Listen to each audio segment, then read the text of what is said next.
எங்கடா வர அறிவு இல்ல. மதுரைக்கு ஐஸ்வர்யா ராய் வராங்கன்னு ஊருக்குள்ள போர்டு வச்சிருக்காங்க. அதை பார்த்துட்டே வந்து விட்டுட்டேன். ஐஸ்வர்யா ராயா?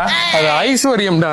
அங்கதான் போறேன், வண்டி எடு. மதுரையை சுத்தி சந்து பந்து இண்டி இடுக்கு மூல முடுக்கு விடாம எல்லா பக்கமும் ஐஸ்வர்யம் ஐஸ்வர்யம் ஐஸ்வர்யம்னு போர்டு வச்சிருந்தாங்கல்ல, அது வேற ஒண்ணு கிடையாதுங்க. நம்ம மதுரையோட ராஜ்மஹால் ஐஸ்வர்யம் தான். இங்க கோல்டு, சில்வர், டைமண்ட், பிளாட்டினம்னு எக்கச்சக்கமான கலெக்ஷன்ஸ். முக்கியமா ஊருக்குள்ள எங்கெங்கெல்லாம் என்னென்னலாம் ட்ரெண்டி கலெக்ஷன்ஸ் இருக்கோ அது எல்லாமே ஒரே இடத்துல இருக்குன்னா பாருங்களேன். யூனிக்கான கலெக்ஷன்ஸ். அது மட்டும் இல்லாம உங்க வீட்டு கல்யாண விசேஷத்துக்கு ஆன்டிக் கலெக்ஷனா இருக்கட்டும், காலேஜ் பொண்ணுங்க எல்லாருக்கும் தேவைப்படுற சில்வர் கலெக்ஷன்ஸா இருக்கட்டும், ஏராளமான விஷயம் இருக்குங்க. அதே மாதிரி நம்ம மதுரை மக்களுக்காக இந்த சிட்டு இருக்குல்ல, 1000 ரூபாய் மாசம் மாசம் கட்டுறதுல இருந்து 25,000 ரூபாய்க்கு மேல வரைக்கும் நீங்க கட்டலாம். அப்படி கட்டுறவங்களுக்கு மாத தவணை பரிசுன்னு மாசம் 1000 ரூபாய் கட்டுறவங்களுக்கு கூட பரிசுன்னு எக்கச்சக்கமான மாத தவணை பரிசையும் கொண்டு வந்திருக்காங்க. அப்புறம் என்ன வெயிட் பண்றீங்க? நம்ம மதுரையோட மிக பிரம்மாண்டமான ராஜ்மஹால்ஸோட ஐஸ்வர்யமுக்கு இப்பவே விசிட் பண்ணுங்க. ஈஸ்ட் வெஸ்ட் ஸ்ட்ரீட், காமராஜர் சாலை, மதுரை மெயின்ல இருக்குதுங்க. மறக்காம போய் உங்களுக்கு தேவையானதை அள்ளிட்டு வந்துருங்க.